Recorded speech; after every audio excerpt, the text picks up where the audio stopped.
What is up, everybody, and welcome back to TarHeelIllustrated.com. I'm Jacob Turner. Joining me, as he always does, you guys know who he is by now, I would hope. It's our very own publisher, Andrew Jones. And AJ, we're here for yet another edition of the UNC basketball show as the season is firmly underway. Carolina currently 3 games in and preparing for a trip out to Hawaii. Not a bad place to visit this time of year for a meeting with Hawaii. Early Saturday morning on the East Coast, at least 12:30 a.m. tip-off in Hawaii, and they've obviously got the Maui Invitational after that as well. Jam-packed schedule coming up for the Tar Heels here soon. But again, I wouldn't mind spending some time out in Hawaii in the middle of November, so I'm sure they'll be enjoying that trip. But a lot of tricky and tough games ahead, which we'll talk about a little bit later on in this show. We're going to talk about Elliot Cadeau a little bit too, because I think his sophomore jump so far through 3 games, small sample size, but still is something worth going into a little bit. And then again, we'll spend most of the show talking, previewing Maui and in Hawaii as well. So looking forward to chatting some Carolina hoops in this one. But AJ, I want to start with Mr. Elliot Cadeau. Big talking point amongst Carolina fans. We've talked about him and written some stuff about him as well. I've tweeted about him a little bit too. And I think he's a fascinating conversation because I think the sophomore jump that we've seen in again, a small sample size and against some lesser competition in 2 of those games, I think you have to put a little bit of that to the side because the way his game's trending right now is really trending in a positive direction. So let me read some stats. 7.3 points per game average last season in 37 games, 4.1 assists, 2.2 rebounds, 0.8 steals, shot 41.7% from the floor, 18.9% from 3, and about 65% from the free throw line. Now, in the 3 games he's played this year, Elon at Kansas and American, averaging 15.7 points a game, 7.7 assists, 3 boards, 2.7 steals, and shooting at a lot higher clip so far, 48% from the floor, 40% from 3. That's a massive jump from, what he did last year when he really struggled, and 73.9% from the free throw line. So again, I preface all this by saying only 3 games in. One of them was at the top ranked team in Kansas. 2 of them were against some lesser competition, but still, I think it's worth bringing up because when you look at those stats, I mean, essentially doubled in almost every category, especially points per game and assist. Shooting percentage has improved a lot. 3-point percentage is improved tenfold. So if these trends continue, I think it's safe to say that he's going to have a really, really good year. And in my opinion, he probably is Carolina's best player so far through 3 games. So what have you made of the jump? Because some people talk about a sophomore slump, and some people have said, he's never going to be a great 3-point shooter. He's never going to be a great shooter in general. But I think the way his game has improved, even the small sample size we've seen this year, deserves some recognition. And again, if it continues, AJ, he's poised to have an absolutely fantastic season for North Carolina. So let's talk about it a little bit. It's not just the improved numbers, it's how he's gone about it. Yeah. So let me start with a jumper. I was in the building really early last Friday because I had something I was doing there before media was let in. And he was out shooting around with a student manager. He was shooting nothing but 3s. Every shot he attempted, the rotation was the same. Consistent, yeah. Beautiful rotation. That's huge. Good, release looked good. I asked him after the game, I said, what's different about your shot? He said, nothing really, just more confident. It looks like a different shot to me. The rotation was consistent. It wasn't always consistent a year ago. Mm-hmm. And there's something to say for confidence. So he's got that. He knows he has that now. And he's got a drive. The thing that impresses me so much about his drive, and I asked Hubert about this Friday night, is that he is playing through contact so much better. And last year, he'd get the contact, he'd crash to the floor. Sometimes a loose ball. Sometimes he'd get up a shot, barely get up off the glass. And he didn't get in there a ton. He didn't do it a whole lot. He can own people driving now because he just seems so much stronger. He seems so much more mature, so much older. He's honestly, mannerisms on the court, the way he responds to positive things out there. Everybody's probably seen the photos of him in the air screaming with J-Wash when J-Wash had a dunk. There's just so much more vitality pouring out of him this year than we ever saw last year, really. He was probably subservient in some ways because he had some really old dudes on the team last year. And he's more comfortable in that respect now, but he has been an NBA player going back to Memphis. Yeah. He's an NBA player. He's Agreed. really, really good. And he's going to get better. I agree with you. He's been their best player so far. He may end up being their best player on this team. Yeah, I as agree. As good as RJ is, Elliott can do just about anything. He's even picked up his rebounding numbers, which I find interesting because him grabbing a defensive board, turning up court, and either racing or pitching is going to be a thing of beauty for the next 5 months because it already has been a couple times when he's done it. And defensively, he's better. He's stronger. He's staying in front of guys. He doesn't foul as much. He kind of trimmed the fouling late last season, got a little bit better defensively, trimmed the fouling. That's carried over. Just everything about his game is older, more mature, more physical, more efficient. And then you throw the scoring ability and getting to the free throw line, those things, he's just a much, much better player than he was a year ago. And last year he was pretty good, and there were times he was really good. There were times he was kind of a freshman. He's been really good in every time I've seen him this year. And my understanding is that he's like that every day in practice, and he's becoming a big NIL pitch man. Yeah. He's got the Marriott Bonvoy stuff is exploding. Yeah. So that backcourt's making some cash.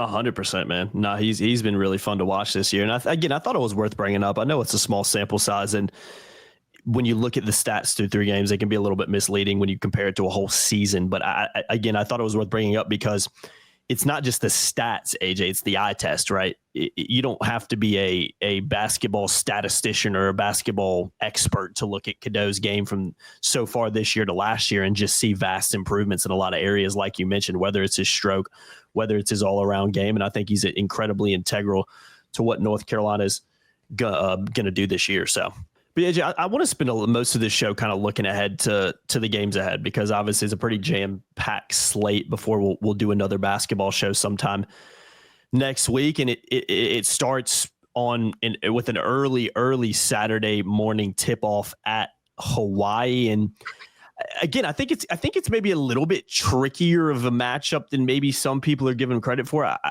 If you go on ESPN and you look at it, you give Carolina like a 95% chance of winning this one, which is, again, I get it, but that's like, that's really, really high. And I do think Carolina will win. I do think they should win, but you go look at Hawaii, they are 4-0. They have started the year pretty well, all those games being at home, and have played some lesser teams for sure, beaten Life Pacific, San Jose State Pacific, and Weber State. Some of those games being close, but still, teams 4-0, they're 4-0. So I do think it is a game in which I kind of view it as a tune-up game for North Carolina ahead of the Maui Invitational when the competition really ramps up. But I don't think it's necessarily a game Carolina just go coast through as well, because I do think they're going to have to, especially being on the road, true road game. How often do people in Hawaii get to see Carolina play an actual true road game in Hawaii? So I expect the crowd to be pretty good as well. And again, I think Carolina, you got to be wary of look-aheads too, because it is a very quick turnaround before they open up with Dayton in the Maui Invitational. So AJ, it's going to be a late night for you and Tar Heel Illustrated trying to cover this game. But what are you looking for against Hawaii? Because I thought we saw some positive things against American. We saw some things we wanted to see with, a guy like Cade Tyson hitting some shots finally. Does that help his confidence? So he wrote a piece about that after the game. Does that maybe help his game start to gradually improve? What are you looking at in the Hawaii game ahead of, again, the competition really, really ramping up very quickly when Carolina goes to Maui for the Invitational? Well, looking at Hawaii's schedule real fast, Life Pacific's an NAIA team, so you throw that out. But San Jose State's Mountain West. Yeah. Pacific is the West Coast Conference. And everybody remembers Weber State in 1999, 100%. Beat Carolina. Mm-hmm. Of course, that has nothing to do with now, but still, those are solid wins there. Carolina, by the way, some fans may remember this, opened that building. Oh, really? The first game in that building was Carolina back when Calabria was a senior. I don't know if I knew It that. was a 95, 96 or 94, 95, 96 team, I think, went out there because they were in Maui and they played at Hawaii. They also played out there in November 2016. So the last national title team played at Hawaii before the Maui Invitational as well. Whenever Carolina would go out to Maui, they would stop and play in California or play Hawaii, University of Hawaii. So this is nothing new. They've done it before. It's a nice arena, too. It is a nice arena. It's the main arena in Honolulu. We have a stringer that will be there. I will be in Chestnut Hill for football. A couple of reasons people should know. Number one, this time of year, I have to go football over basketball, generally speaking. The one time I did basketball over football was when football played in Wofford, and I went to the Mohegan Sun where they played Purdue in Tennessee. So I can't be two places at once. Another thing is Hawaii's kind of expensive. This would be like a $4,000 trip, basically, to go out there and do that. And but I just think that I need to finish out football whenever there's a conflict this time of year. It's as simple as that.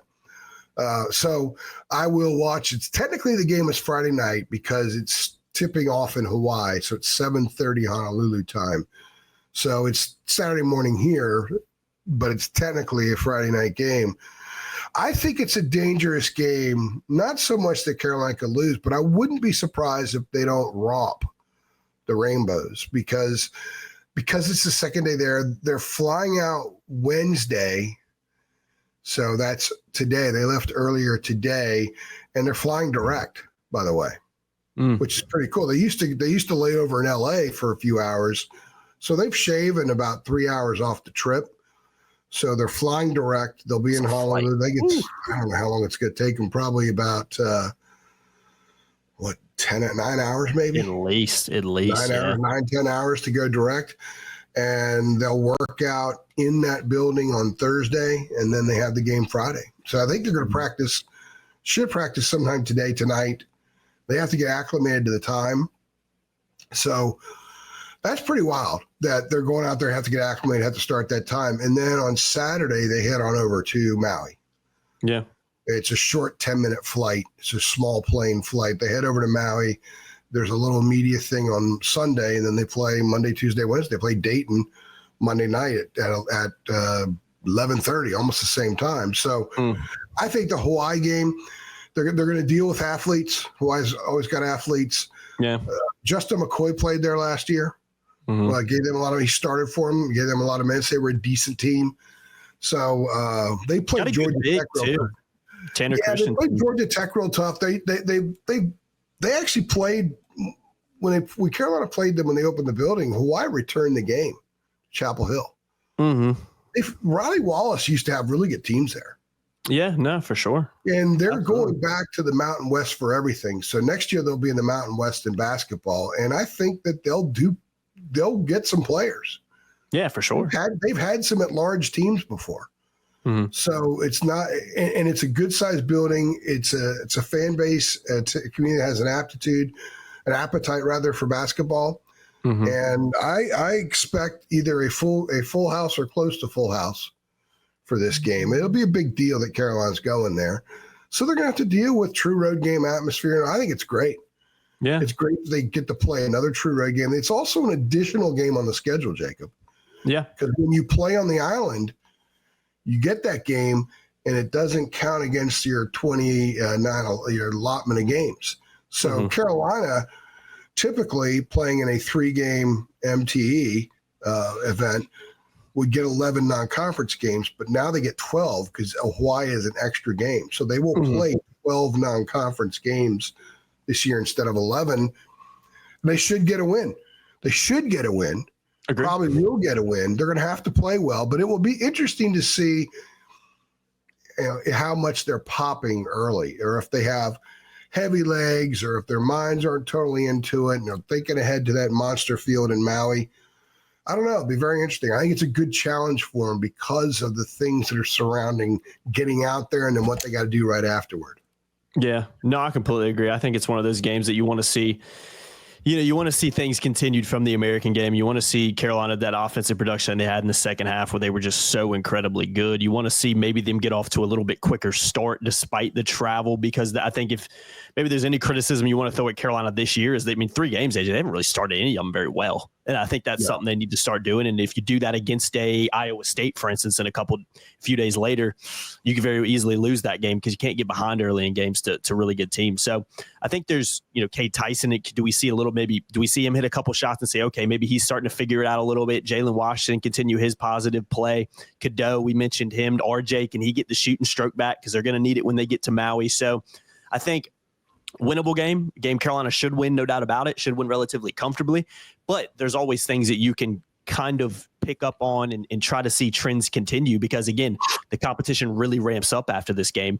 And if you start slow and guys maybe aren't playing as well as we've seen them at times this year, you'll go to Maui and you'll lose a couple games and the vibe will be completely different around this team earlier in the year. So I do think it is an important tune-up game where you want to see certain things, certain items and certain players continue to develop like they have. Yeah, it's a game, and you need to connect the positives from last Friday. Exactly. They've had 2 games they have not started out well.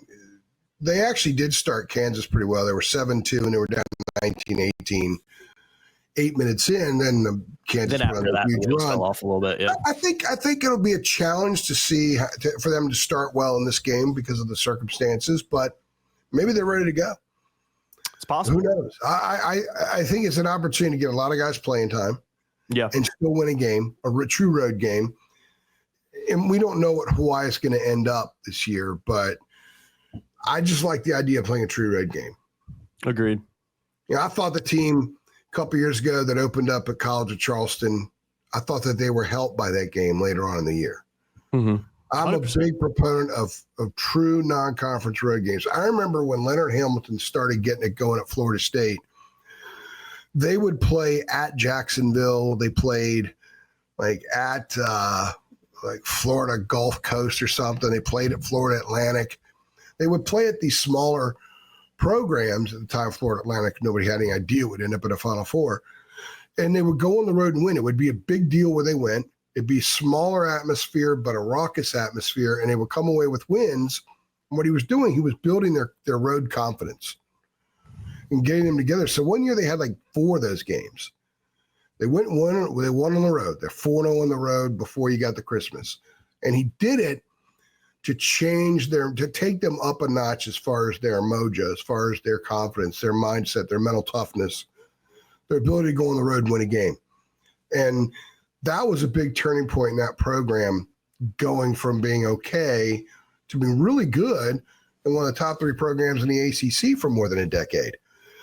So I'm a big proponent of getting road wins early in the year, especially in strange environments, because the more wacky stuff that you can encounter early, the more it's going to help you down the road when things out of the norm occur, especially when you're not at home.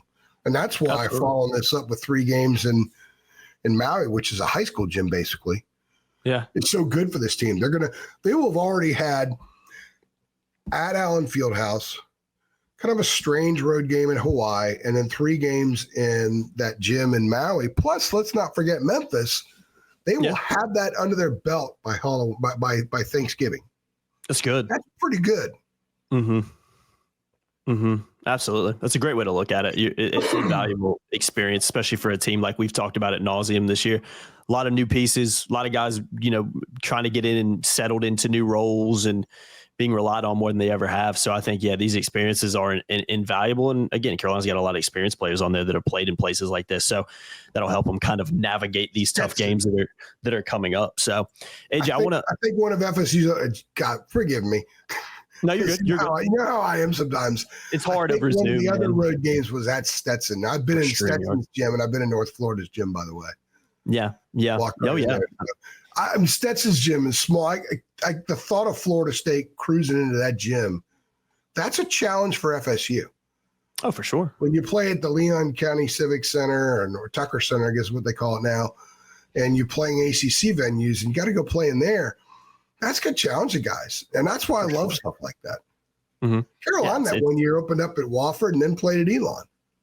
Yeah, 100%. I mean, again, those road experiences help you as the season goes on too, for sure. I mean, it's one thing to play those type of teams at home, but when you go on the road, it's a bigger test. When you go all the way halfway across the world, it's a very valuable trip. It's a very valuable trip for this group. Absolutely. And again, things really ramp up with the Maui Invitational. So we'll go ahead and preview that too, because obviously that game on early Saturday morning, and then Carolina's first game in the Maui Invitational 2 days later on Monday against Dayton. That's at 11:30 p.m. tip-off. Remember, the Friday game is really that game's really a Friday night. Yeah, technically, yeah. The game tips at 7:30 in Honolulu on Friday. Saturday morning here, but yeah, Friday. And then the Dayton game tips at 6:30 in Maui. Yeah, 11:30 here. So yeah, the times are. I've spent about 20 minutes trying to wrap my head around it. I'm like, it's wait, 5 hour difference. Yeah, it's a massive difference with obviously Hawaii being, like I said, about halfway across the world from Chapel Hill. So yeah, but relatively quick turnaround between those games as well. So Carolina's going to have to be prepared and playing a lot of basketball in a short period of time as well, with obviously Maui leading you to 3 games. So I'm very intrigued at this Maui Invitational, AJ, because I think the Dayton game's one Carolina should be winning, but kind of like Hawaii. I mean, it's a 4-0 team. It's a team that has some talent. It's a team that, again, early in the season has some decent wins over Northwestern, Ball State, St. Francis, PA, and Capital. So a couple of those being against some pretty easy teams for them. But again, 4-0 is 4-0. I'm never going to discourage that. And Carolina's going to have to be ready to play in that one as well if they want to have a good run in Maui. And then after that, playing the winner of Iowa State in Colorado. Iowa State ranked in the top Auburn, 25. Right? Yeah, good team. Good team. So Iowa State plays Auburn. Yeah, they're open up against Auburn. I'm trying to pull the bracket up. So I can look at that bracket. Look at that teams, man. Dayton's good. Dayton could beat Carolina. Dayton's a good team. By the way, if you've never seen a basketball game at Dayton, I highly recommend it. Absolutely awesome venue. And they have a great fan base. Dayton's going to be tough. Then they got, win or lose, they play either Auburn or Iowa State. They're both in the top 5. Yeah. And on the other side of the bracket, UConn is there, Michigan State, Colorado, which has been the tournament the last couple of years, and Memphis. Yeah. So you have 4 top 10 teams in the field. Absolutely. 3 of them on Carolina's side of the bracket. Mm-hmm. Mm-hmm. So if forgive me for saying Colorado, I meant to say Auburn. That's on me right there. Let's say Carolina beats Dayton, and then whoever wins the Iowa State Auburn game, you're going to have to play, and then you play UConn in the finals. Let's say you play 3 top 10 teams in 3 days. 100%, man. It's Carolina's going to get some really good competition, a really good run against some good teams, which is what you want early in the season. It's what you're accustomed to with North Carolina. This is nothing new for North Carolina to play these really, really tough non-conference games. And yeah, I mean, you completely understand the benefits that it has before you dive into ACC play. And then later on in the year when the tournament comes around, these games are absolutely invaluable, especially early in the year. You learn about your team, what you need to work on, maybe what you don't have. And I think Carolina's going to have to play really, really well in Maui. Kind of goes without saying to maybe reach that championship game and potentially win it. If they win this tournament, you talk about just beating some very, very, very good teams. Not only to get to the game, but let's say they play either one, Auburn or Iowa State. They got a top 5 team, and then they play UConn in the finals. And who do they play when in the next game when they come back to the mainland? Yeah. Alabama, another top 10 team. Yeah, yeah.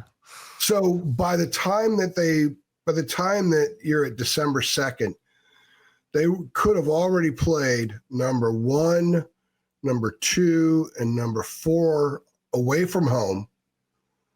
And I don't know what Bama is this week, but they were number 2 last week when they lost. Mm-hmm. So still number 6 at home.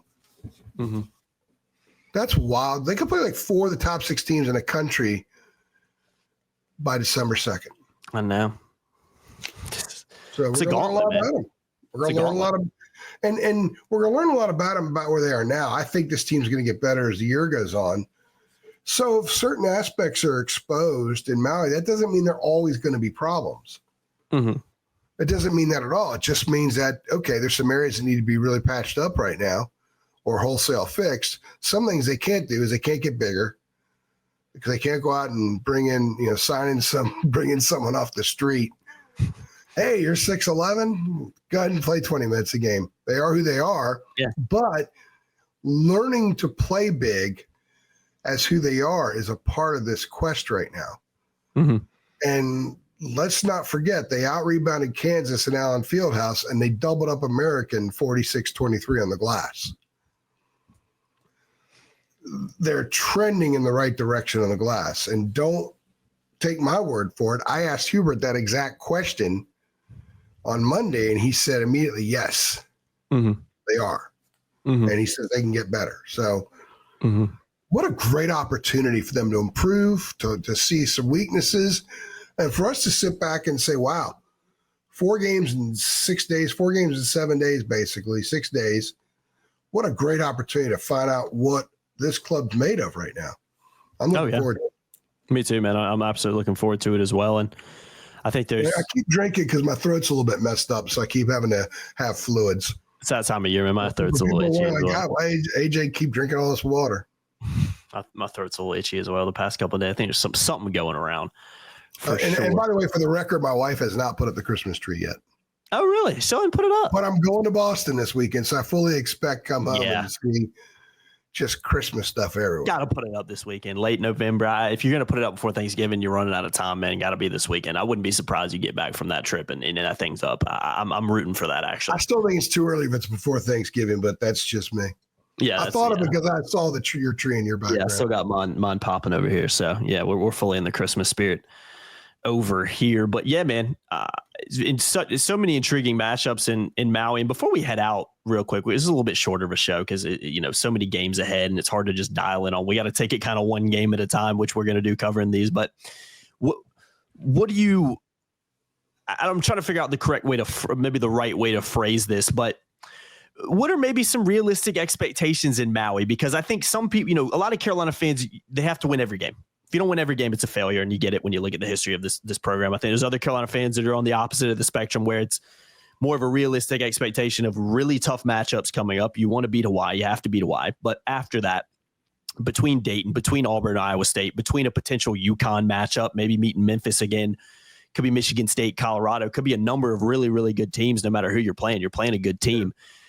I think you have to be realistic with maybe what you can expect. I think in my staff predictions, I said I predict Carolina to go to the final and lose to UConn in it because I do think UConn is obviously second-ranked team in the country. They're really, really good again this year. And I don't know if Carolina this early in the season is quite where it needs to be yet to be beating teams like that. But, AJ, you could also look at it and say, well, let's look at what happened at Kansas, number one team, and say, well, when Carolina's playing at its high end, like we saw in the second half of Kansas and even going to the American game, they can score on absolutely anybody. So I'm very, very intrigued at what could potentially happen. But for me, I think what a realistic expectation is in Maui is such a tough question because you could go there and play some really, really good basketball and lose a couple of games. And on the flip side, you could play some really, really good basketball and make a run and potentially win this thing. So in your opinion, what do you think is maybe is it a championship run? Is it maybe getting, maybe winning 2 games, losing 1, or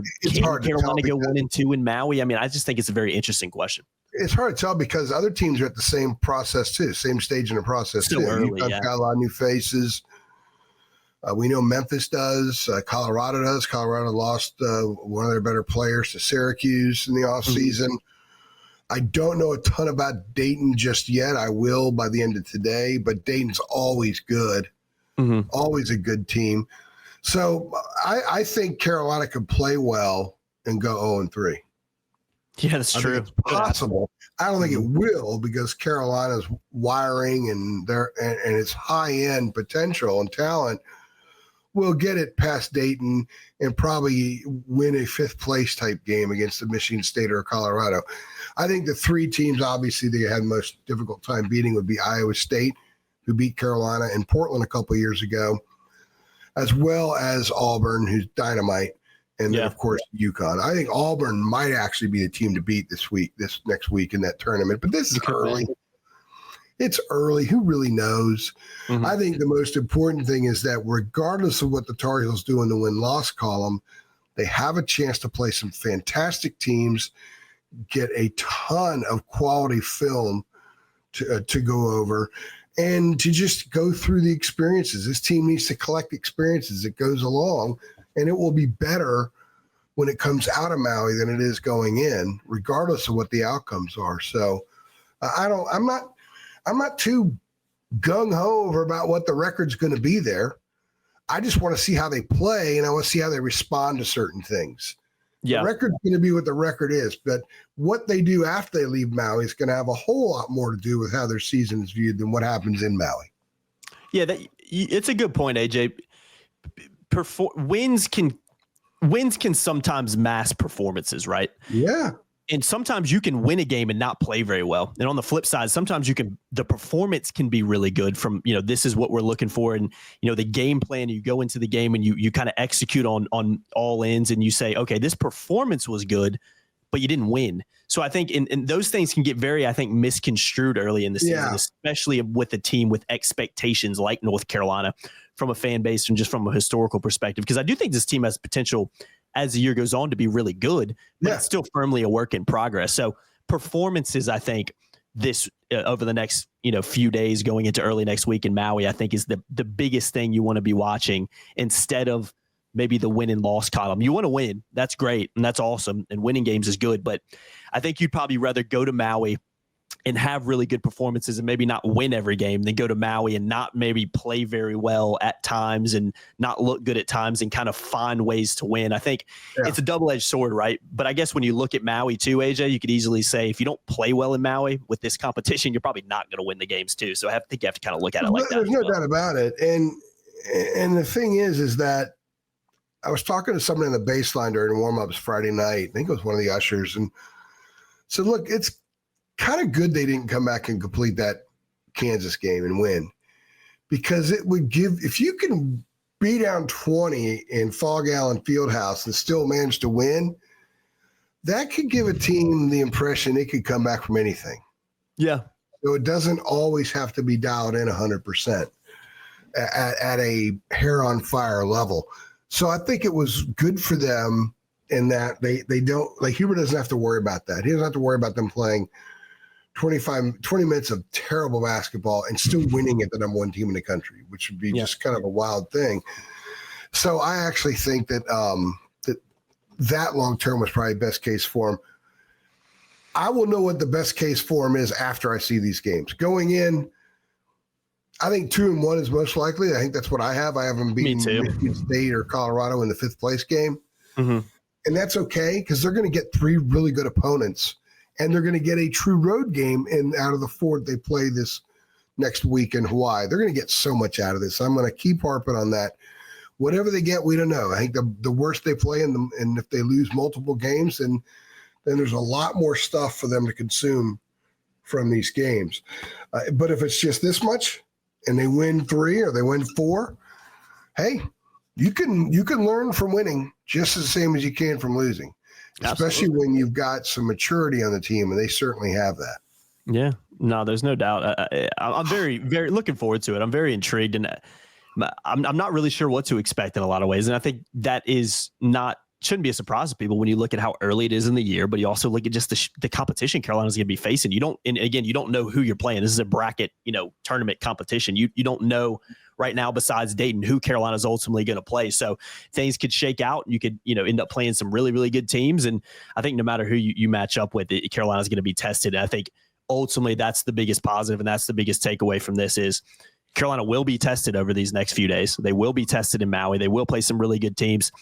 And you want to see some good performances as well. And if you perform well in Maui, I think you will win games, and you're going to have to perform well to win games. So I'm looking forward to it, man. 1 game in 13 days to 4 in 7 days. And that's a big help. We always talk about that, man. You want to be tested early in the year. This is a program that continuously does that in the non-conference. It's no different this year, and it's not going to change after Carolina comes back from Maui, what you mentioned with them playing Alabama. So these are the type of experiences in November, early in the year, that championship teams or teams that have those expectations need, because if you're just playing gimme games all the time, AJ, you're not learning anything about your team. And when you go dive into ACC play and you come up against these tough matchups on the road, and when you're middle of that grind, when you're playing a couple games a week and everything, you're a lot more prepared for that when you've already experienced stuff like this. And Maui Invitational is just an awesome tournament, a tournament Carolina has a lot of history in too. Let's not forget about that. So no doubt.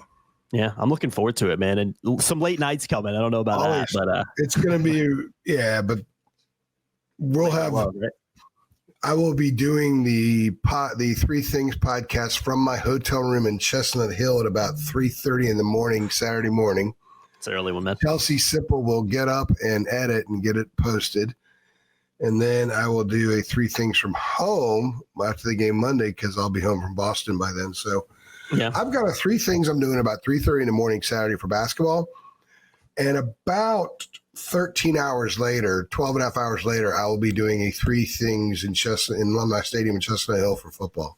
It's unbelievable, man. This is the grind, man. This is the overlap. This is a prime example of the overlap right here, man. Prime example. And people wonder why I inhale 5-hour energies like they're air. Man, we need that sponsorship, man. We do. We really need that. Y'all go reach out. They don't have more than 2 in a 24-hour period, but I absolutely defy that law. We're redlining it right now. This time of year, it's 3 a day, man. I know Friedlander's like, dude. But just banging them out. True. But hey, this time of year, I got to do 3, man. Whatever it takes, man. Whatever it takes this time of year. You got to get through this gauntlet right here. And then, football season, only a couple games left. So we're getting there. But again, the grind is not going to stop for the next, few weeks. I mean, even going to a bowl game, there's a little bit of a gap between there. You can't just stop covering football, even with that gap. So, sometimes it's more challenging because when you have access, you have easy stuff. But if you have to really squeeze that lemon, then we will have to squeeze the lemon. Yeah, absolutely. Brian, welcome. Are you listening? But Brian's going to have to squeeze the lemon. Yeah, Brian, you have to step up a little bit. He's been doing a great job. He's been really pumping out some good content. Everybody has. So yeah, man, this is when we get stretched to our limits right here, but we always pull through, man. Ain't nothing new over here at Tar Heel Illustrated. Exactly.com. But as even when we're under the weather and having to suck down water, my wife brought me this one. Can you tell it's cold? Is it? Yeah, I can tell it. It looks pretty chilly right there, man. I'm glad it is cold. If you're drinking some room temperature, just drink room temperature water because I can just chug it fast. But this was a treat. This is a benefit. I got a cold water this time. I'm a cold water kind of guy too, man. I like it ice cold. When my throat feeling the way it does, cold water is a little bit better. Oh, yeah, but it feels nice on there, man. Yeah, my throat's a little bit itchy, too. Talking's not helping, too. So it probably would be good for our voices if we go ahead and get the heck out of here. Another edition of the UNC basketball show. A little bit quicker of a show. Again, there's so much stuff coming up that let's see how it plays out. We can sit here and preview this thing for 7 hours, but heck, we don't even really know who North Carolina's going to be playing after that Dayton game definitively. It's going to be fun regardless. Yeah, it's going to be fun and informative, so... Yeah, we're looking forward to it. We'll learn a lot about this team, like I said, over the next week or so. And again, that's what you want early in the year. You want to be tested and you want to see what this team can do. So we'll definitely learn a lot more. When are we doing next week's show? Because I'm going to my dad's on Thanksgiving down in Wilmington. That's a good point. Yeah. We'll have to try to squeeze one in at some point. Obviously, state coming up. I'll be back to my dad's at about 10. Can you do one at 10:15 next Thursday on New Year's or on Thanksgiving? Yeah, I was about to say. You're a big family guy. You don't like doing stuff like that. Yeah, we'll have to figure that out because I don't even definitely know where I'm going to be yet at 10:15 on Thanksgiving. Because the next basketball would be Alabama, but they've got we got to do we could do the football show, next week. Yeah, squeeze that in at some point. Because it's Cincy State week for football. We'll have to figure it out. That's another reason. That's another reason why I don't go is because I really need to be here for NC State week. Absolutely. Yeah, absolutely. We got Mac and the coordinators and players. I got to be here for that. I have to prioritize that game over basketball. I'll have to look at my schedule too because we're off work a couple of days next week, and it may be a football show or I don't know. We'll have to figure something out. I would say Monday, but basketball and everything, it'd be hard to do that. So we'll have to kind of sit. We'll have to have a little bit of communication back and forth because even the top of my head, I didn't forget Thanksgiving's coming up, but. Do you have Friday off? What'd you say? Do you have the day after Thanksgiving off? Do you have Friday off? Yes, we do have Friday off. Yep. By the way, you guys are exclusive THI meeting here. Yeah. Such riveting stuff. Yeah. Let's do Friday morning then. I'm about to say that might be the only time we can really do football Wednesday. Yeah, football, basketball Friday. And my phone. Have you noticed me checking my phone a lot? It's just blowing up like crazy. That sounds about right. It happens every time we hop on the podcast. No breaking news, thank goodness. People just like to text you when you know you're recording a podcast. I think that's really just what it is. I think it's just a sixth sense they have. But yeah, I think that's the schedule as of right now. We can do Wednesday as we normally do. We can try to squeeze a basketball on Friday. And that'll give us plenty of time before Alabama. Exactly. That'll be a jam-packed show because we'll have learned a ton by Friday. So yeah, that will probably be one of our longer ones. So make sure you guys stay tuned. And we'll have a 3 things after each game in Hawaii. Yeah, it'll be so it'll be a little tricky Monday night because a lot of other people will be in bed, and I'll have to hope and pray that somebody can edit. So maybe Kevin, given his circumstances. Kevin, by the way, just an update, he's still in the hospital. Yeah, I'll keep Kevin in your prayers, man. He's not doing great, and if you're a prayer warrior, please have all your prayer warriors offer up some prayers for Kevin Roy. He's not doing great. I feel very helpless and bad when I talk to him. It's like I wish there was something I could do or say to make him feel better, to change his disposition, but there's really nothing I can do. Yeah, he's definitely in my prayers, man. And again, if you're a prayer warrior, keep him in your prayers as well. He's battling, man, and just praying he can continue to battle and pull through it. And yeah, man, it's tough, but he's a fighter, man. So he is. I want to see that smart aleck.